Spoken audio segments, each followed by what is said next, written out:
मेरे हाथ में इस वक्त आप कलम और कॉफ़ी देख रहे हैं और इसी तरह कल रात 11 बजे से भारतीय जनता पार्टी के राष्ट्रीय कार्यालय में प्रधानमंत्री नरेंद्र मोदी, बीजेपी के राष्ट्रीय अध्यक्ष और अमित शाह समेत बड़े बीजेपी के नेता बैठे हुए थे और चर्चा कर रहे थे कि आने वाले लोकसभा में कौन से वो 100 चेहरे होंगे जिन्हें हम सबसे पहले मैदान में उतारेंगे। पहली लिस्ट क्या होगी, इस पर चर्चा हो रही थी।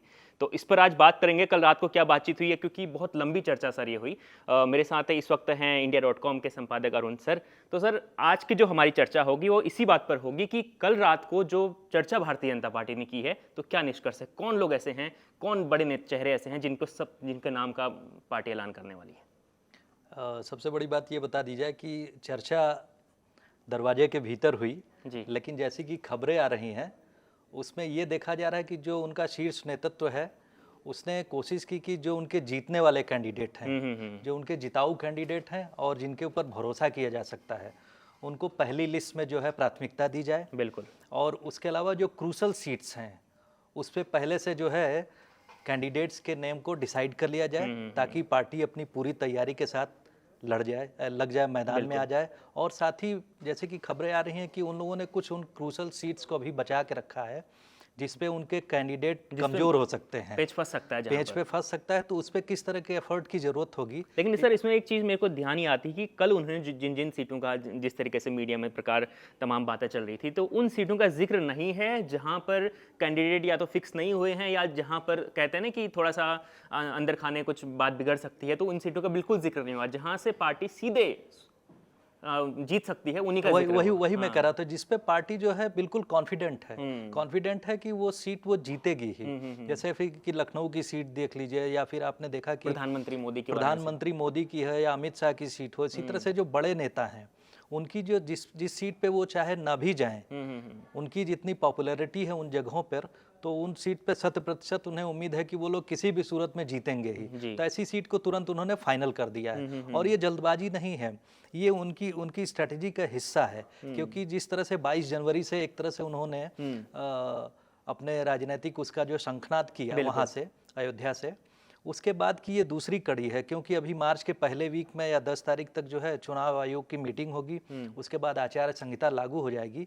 तो उसके पहले ही पार्टी जो है, क्योंकि पार्टी कॉन्फिडेंट है, क्योंकि तीसरी बार वो सत्ता में आने के लिए तैयार है, ऐसा आत्मविश्वास ही है पार्टी में, तो इसलिए वो लोग अपनी किसी भी कोशिश को जो है पीछे नहीं रखना चाहते हैं। लेकिन तेजी से वे आगे जैसे ही हम लोग कल उत्तर प्रदेश की अमूमन ज़्यादातर सीटों की चर्चा हुई, तो सबसे बड़ा सवाल लोगों के मन में था कि अमेठी का क्या होगा, क्योंकि स्मृति ईरानी की भी सीट की कल बात हुई कि उन्हें दोबारा उतारा जा सकता है इस बार।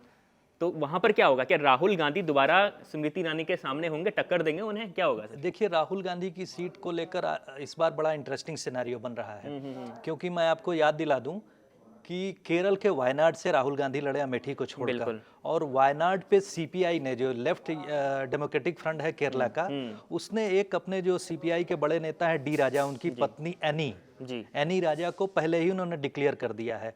और एक तरह से उन्होंने कांग्रेस को ये कह दिया है कि आप उत्तर भारत में जो आपकी महत्वपूर्ण सीट है, जहां पर आप मजबूत रहे हैं, वहां पे लड़िए, ये सीट हमें छोड़िए, ताकि अपोजिशन का जो कंसोलिडेशन है उसको डेंट ना हो। तो ये तो राहुल गांधी के लिए बड़ी समस्या होगी सर, अगर वायनाड से भी वहां टक्कर मिल रही है, अमेठी से स्मृति ईरानी टक्कर दे रही, तो जाएंगे कहाँ राहुल गांधी? तो राहुल गांधी जाएंगे अगर वो अमेठी से लड़ते हैं तो मैं आपको इंटरेस्टिंग एक सिनेरियो बताता हूँ कि जो समाजवादी पार्टी के जो 8 MLA, जिसमें से 7 लोग जो है, 8वां कैंडिडेट तो उसने वोट ही नहीं दिया, 7 कैंडिडेट जिन लोगों ने क्रॉस वोटिंग की, उसमें से एक कैंडिडेट जो है, या यूं कहें कि 2 कैंडिडेट जो है अमेठी से आते हैं। एक मैं आपको नाम बता दूं जो कि वहां से हैं, गौरीगंज, राकेश प्रताप सिंह, जो कि गौरीगंज अमेठी एक असेंबली सीट है, वहां से आते हैं और प्रमुख नेता हैं वहां से। उन्होंने जो है एक तरह से क्या, उन्होंने बीजेपी के फेवर में वोट दिया। और उसके साथ एक और वहां की जो समाजवादी पार्टी में एक कद्दावर नेता हुआ करते थे, जो कि बाद में इल्जामों में फंस गए स्कैम वगैरह में, वो उनकी जो है, उनकी पत्नी है, उन्होंने वोट ही नहीं दिया, दलित कैंडिडेट। तो 2 बड़ा सा सेगमेंट, एक फॉरवर्ड कास्ट का कैंडिडेट और एक दलित कैंडिडेट, 2 कंस्टिट्यूंसी का जो है अमेठी में, उन लोगों ने एक तरह से सपा से अपने को किनारे कर लिया, समाजवादी पार्टी से। और बीजेपी के साथ में आने का मतलब ये हुआ समाजवादी पार्टी अमूमन जो है अमेठी और रायबरेली में जो कांग्रेस के खिलाफ कैंडिडेट नहीं उतारती है। अगर वो समाजवादी पार्टी इसलिए नहीं खड़ा करती है कि उनका एक मुश्त वोट दर कांग्रेस को फेवर करे, ऐसा ट्रेडिशन समाजवादी पार्टी का पहले से बना रहा है, मुलायम सिंह के टाइम से ही चला आ रहा है। वो लोग ये गांधी परिवार की 2 सीटों का सम्मान करते हैं एक तरह से, लेकिन इस बार वो सीट भी फंसती हुई दिख रही है। इस तरह से कि 2 कॉन्स्टिट्यूंसी असेंबली कॉन्स्टिट्यूंसीज का सीधे सीधे बीजेपी की तरफ फेवर में आ जाना जो है, ये बहुत बड़ा झटका होगा कांग्रेस के लिए। बिल्कुल सर, इसके बाद एक और सवाल ये आता है कि पिछली बार जब राहुल गांधी ने भारत जोड़ो यात्रा की दक्षिण से लेकर कश्मीर तक, तो कर्नाटक का चुनाव जीते। इस बार भारत जोड़ो न्याय यात्रा कर रहे हैं, उत्तर प्रदेश को उन्होंने बहुत ज़्यादा महत्व दे रखा है, लगातार कई शहरों से होकर जा रहे हैं। तो उत्तर प्रदेश में क्या कांग्रेस ये मान के चलें कि 5 सीटें या 10 सीटें जीत पाएगी? अगर कांग्रेस अगर सपा के साथ गठबंधन भी करते हैं, 10 सीटें मान के चलें, क्या जीत पाएगी? मैं एक बात बता दूं कि कांग्रेस के पास में उत्साह तो है। पिछली बार उन्होंने जो है लड़की हूं लड़ लेंगी करके जो है असेंबली इलेक्शन में जैसे प्रियंका गांधी ने नारा दिया था, लेकिन उन लोगों ने इतने पिछले सालों में जिस तरह से काडर जो है कांग्रेस पार्टी का जिस तरह से निराशा के दौर में है, लगातार सत्ता में न रहने की वजह से शायद जो एक काडर है वो पीछे की तरफ चला गया है। और उनका जो वोट बैंक हुआ करता था कांग्रेस का, आप देखिए कि फॉरवर्ड कास्ट, दलित, मुस्लिम वोट बैंक, जो इसको उन लोगों ने साध के रखा हुआ था। फॉरवर्ड कास्ट बीजेपी के साथ चला गया, दलित और इस समय जो है दलित वोट बैंक भी मोरलेस जो है बीजेपी के ही साथ आ गया है। ओबीसी में कुछ लड़ाई थी, कुछ वोट उसका जो है समाजवादी के पास टिका हुआ है, यादव और कुछ सेगमेंट, लेकिन जो माइनॉरिटी वाला वोट है, माइनॉरिटी वोट को लेकर लड़ाई हो रही। लड़ाई क्या, वो लोग इसको बिखरने देना नहीं चाहते हैं। माइनॉरिटी वोट के साथ में जो यादव वोट बैंक है, जो समाजवादी के साथ में एक मुश्त खड़ा हुआ है, उसको साथ में लेते हुए इसीलिए कांग्रेस की मजबूरी थी कि समाजवादी पार्टी के साथ अलायंस करे। बिल्कुल नहीं करते हैं तो फिर कहीं नहीं लड़ पाएंगे, जिसका हश्र उन्होंने अलग होकर लड़के देख लिया। पिछले असेंबली जो अभी 2022 में जो चुनाव हुआ है जिसमें योगी जी मुख्यमंत्री बने, उसमें उन्होंने उसका हश्र देख लिया, बिखराव, वोटों के बिखराव का। तो इस बार अगर एक साथ वो लड़ते हैं तो आप देखिए उनकी एक बड़ी ट्रेडिशनल सीट हुआ करती थी बनारस के पास में।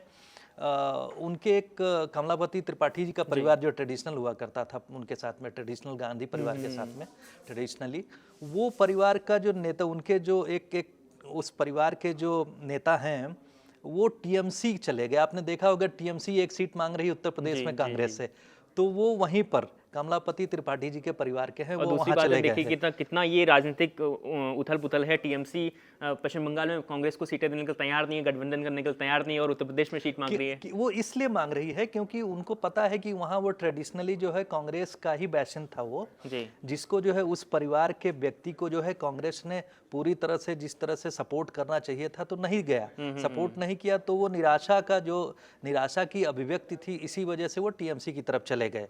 लेकिन उसका मतलब ये, मैं जो कहने की कोशिश कर रहा हूँ उसका मतलब ये हुआ कि कांग्रेस में जो निराशा का दौर काडर्स में और लीडरशिप में है, उसमें उत्साह भरने में शायद ये वाली यात्रा थोड़ा बहुत कामयाब हो। बिल्कुल। जो कुछ नेता हैं, जैसे आपने देखा होगा कि जो सुप्रिया श्रीनेत्र हैं वो भी उत्तर प्रदेश से आती हैं, और जो वो तिवारी जी हैं, मैं एक प्रोमिनेंट नेता हैं जो राज्यसभा के नेता हैं, तिवारी जी हैं, वो लगे रहते हैं, राज्यसभा के प्रमुख नेता हैं। इस तरह के 2-4 नेता हैं, जो 2-4 नेता जो लगातार बने हुए कांग्रेस के पास में, लेकिन इन लोगों का जो 1-2 को छोड़ दे तो जनाधार जो खिसक गया है, तो जो पार्टी का काडर है उसको री एनर्जाइज करने की जरूरत है, जो पिछले 2 चुनाव से लोग कोशिश कर रहे हैं। बिल्कुल सर, लेकिन ये लोग उसको कर नहीं पा रहे हैं। एक और बड़ा सवाल सर, सबसे बड़ा सवाल है, लोगों की नजरें जो हैं इस सीट पर और इस सवाल पर हमेशा गड़ी रहती हैं कि रायबरेली से क्या होगा। क्या सोनिया गांधी तो राज्यसभा चली गई हैं, तो कौन वहां से चुनाव लड़ेगा? क्या प्रियंका गांधी आएंगी? देखिए, रायबरेली में एक डिफरेंट सिनेरियो होगा, जैसे कि मैंने अमेठी का सिनेरियो बताया था। रायबरेली में भी एक प्रमुख नेता जो कि समाजवादी पार्टी के चीफ विप थे, जिनका नाम है मैं अगर सही बोल रहा हूं तो वो मनोज पांडे हैं। मनोज पांडे जो ऊंचाहार वहाँ की एक असेंबली कॉन्स्टिट्यूंसी है, ब्राह्मण नेता हैं वहाँ के और प्रमुख नेता थे। तो रायबरेली में जो ब्राह्मण वोट मैटर करता है, एक वोट बैंक है वहाँ का, फॉरवर्ड कास्ट में क्षत्रिय वोट बैंक है, ब्राह्मण वोट बैंक है, ये तकरीबन 10 से 12% करीब कहा जाता है, तो वो टिल्ट देता है। उसके साथ में अगर माइनॉरिटी वोट बैंक और जो ओबीसी वोट बैंक है, जो कि समाजवादी पार्टी कैंडिडेट खड़ा न करके जो है उनको समर्थन देती है, और एक बड़ा चेहरा वहाँ से हट जाने के बाद में आप कैसे कहेंगे? अगर वो प्रियंका गांधी को खड़ा करते हैं तो काडर को एनर्जाइज करेगा, नो डाउट। लेकिन जो ये नुकसान हुआ है, समाजवादी पार्टी का एक प्रमुख चेहरा जो वहां से हट गया, जो कि शायद सपोर्ट करता उनको, प्लस दूसरा वहां के एक अखिलेश सिंह हुआ करते थे नेता, रायबरेली सदर से लड़ते थे। वो बहुत कद्दावर नेता थे, इंडिपेंडेंट भी जीते थे, तो वो हमेशा कांग्रेस के साथ में सपोर्ट में हुआ करते थे। उनकी बेटी भी कांग्रेस की से एमएलए हुई, लेकिन वो अंततः जो बीजेपी की तरफ खिसक गई हैं। तो ये दो प्रमुख जो कारण हैं जो कि कांग्रेस के लिए जो है सहज सीट नहीं, अगर प्रियंका गांधी भी लड़ती हैं तो कांग्रेस के लिए इतना सहज चुनाव नहीं होगा रायबरेली जी। एक और बड़ा सवाल ये आता है कि सर देखिए, हमने पिछले 2-3 चुनाव में देखा है कि पहले मैनिफेस्टो जारी करना, पहले सीटों का ऐलान करना, सबसे पहले ज़्यादातर पब्लिक रैलीज करना, तो ये जो बीजेपी ने इस तरीके के अपनी जो चुनावी रणनीति बना दी, तो इस बार कितना फायदा होगा? क्योंकि सबसे पहले कांग्रेस तो अभी अगर भारत जोड़ो न्याय यात्रा की बात करें उसको छोड़ दें तो बाकी तो कहीं पर नजर नहीं आ रही है, ना वो कहीं पर कोई बड़ी पब्लिक रैली कर रही है, सिर्फ अभी एक न्याय यात्रा चल रही है। लेकिन भारतीय जनता पार्टी का देखिए, प्रधानमंत्री नरेंद्र मोदी साउथ में रैली कर रहे हैं, झारखंड में रैली कर रहे हैं, अलग अलग जिलों में रैली कर रहे हैं, अधिवेशन चल रहे हैं, और कल रात को जो बड़ी बैठक हुई है इसमें भी कहीं ना कहीं ये तो कह सकते हैं कि चुनाव के लिए बहुत एक्टिव हो गई भारतीय जनता पार्टी। मैं आपको एक बात बता दूं कि जो राजनीति में जो परिवर्तन आया है वो बहुत जबरदस्त परिवर्तन आया है बीजेपी के आने के बाद। उन्होंने राजनीति में एक कॉरपोरेट जो शैली जो कह सकते हैं उसको पैदा किया है, जिसमें कि काम जो है नेता दिन में नहीं करता है, वो 24/7 एक्टिव रहता है। उसी तरह से आप देखेंगे चाहे दो बड़े नेता हों, जो प्रधानमंत्री मोदी जी और अमित शाह, ये लोग जो 24/7 इन्वॉल्वमेंट इनका है। आपने कल सुना होगा कि 10:30 बजे के बाद सीईसी उनकी मीटिंग शुरू हुई और 4 घंटे सुबह तक 3 बजे तक मीटिंग चली। तो इसका मतलब क्या हुआ कि एजेंडा उनके लिए बहुत इंपॉर्टेंट है, और वो एजेंडे की तरह पब्लिक को भी सर एक बड़ा संदेश है कि हम देखिए रात को भी काम कर रहे हैं, हम दिन में जनता का काम करते हैं और रात को पार्टी का काम करते हैं। विदाउट टेकिंग एनी रेस्ट, जो कॉर्पोरेट तरीके से जो काम करना है 24/7, ऐसा नहीं कि वो एक चुनाव के लिए है।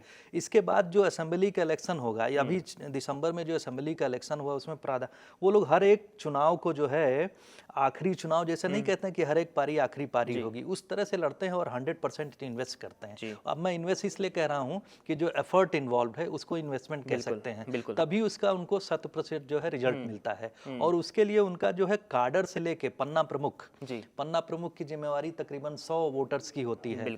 तो पन्ना प्रमुख से लेके टॉप तक जो लीडरशिप का इन्वॉल्वमेंट है, उसमें इनके जो एलाइड जो क्या कहते हैं इनके साथ जो संगठन है, जैसे विश्व हिंदू परिषद हो या फिर साथ के जो आरएसएस है उसके जो विंग्स हैं, वो लोग जो है मोबिलाइज करते रहते हैं साल भर लगातार। उनका मोबिलाइजेशन जनता के साथ बना हुआ है। उनको सिर्फ जो है पन्ना प्रमुख के जरिए चुनाव के जस्ट पहले खटखटाना होता है दरवाजा।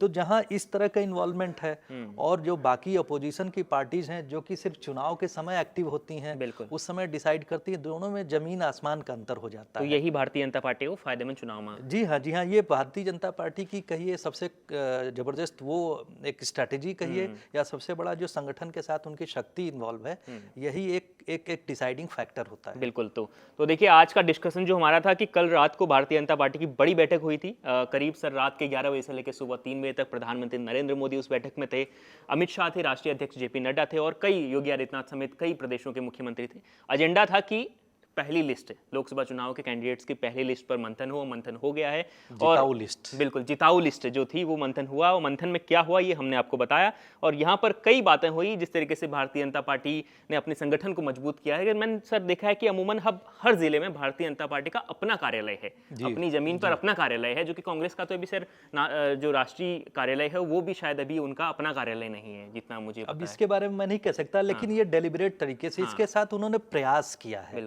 प्रयास किया, मैंने कहा ना, पन्ना प्रमुख भी उनका इंपॉर्टेंट होता है। पन्ना प्रमुख के साथ में अमित शाह भी जाके मिलते हैं, और अब तो नहीं, अब तो बहुत बड़े पद पर हैं, लेकिन गुजरात तक जब वो थे, गुजरात तक सीमित थे, तो उनके बारे में कहा जाता है उनको हर एक पन्ना प्रमुख जो है डायरेक्ट फोन पे कॉल कर सकता था, और वो उस पे अवेलेबल रहते थे। तो इस तरह से जो जनता के साथ कनेक्ट है, राजनीति में हमारे यहाँ की खास विशेषता है कि अगर जनता के साथ कनेक्ट नहीं है, आप थोड़ा सा आसमानी हो गए, थोड़ा सा जमीन से ऊपर हो गए, जनता से कनेक्ट आपका हट गया, तो उसका परिणाम वही होता है जो कि हम लोग कांग्रेस पार्टी के साथ में देख रहे हैं। एक बात थोड़ी सी और करना चाहूंगा कि शिवराज सिंह चौहान, हमने देखा कि इस बार विधानसभा चुनाव नहीं लड़े थे, 4 बार के मुख्यमंत्री, 4 बार के मुख्यमंत्री रहे, तो क्या शिवराज सिंह चौहान को टिकट मिलेगा इस बार? बहुत चर्चा हो रही है उनकी, बहुत। शिवराज सिंह चौहान जो बहुत बड़े ओबीसी नेता हैं और मध्य प्रदेश के कद्दावर नेता हैं और बहुत डेमोक्रेटिक नेता हैं कहा जाए। डेमोक्रेटिक नेता हैं तभी उन्होंने जो पार्टी का निर्णय बिल्कुल पार्टी के सिपाही की तरह स्वीकार किया,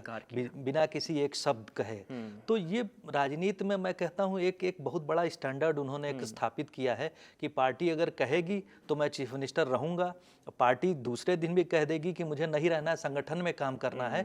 तो इस तरह के निष्ठा दिखाना पार्टी के प्रति बहुत बड़ी बात है, क्योंकि Shivraj Singh grass root level से ऊपर होके चीफ मिनिस्टर तक रहे और राष्ट्रीय स्तर के नेता भी रहे।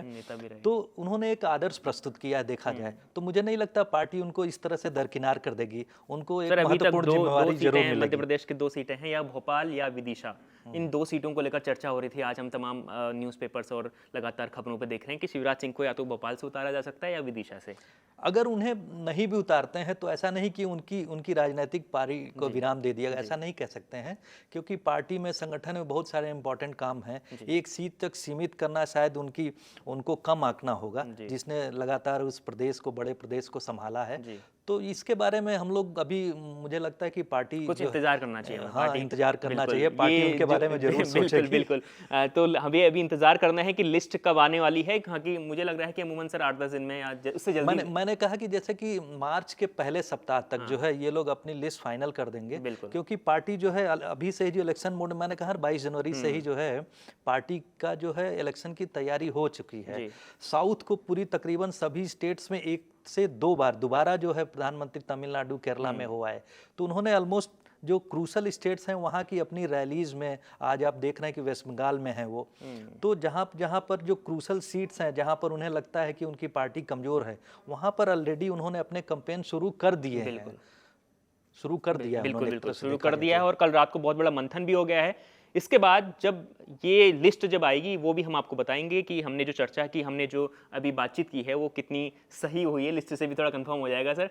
तो इंतजार है भारतीय जनता पार्टी की पहली कैंडिडेट्स की पहली लिस्ट का। तो लगातार हम लोकसभा चुनाव तक आप तक रोज डेली अपडेट्स देते रहेंगे। देखते रहिए India.com। Thank you.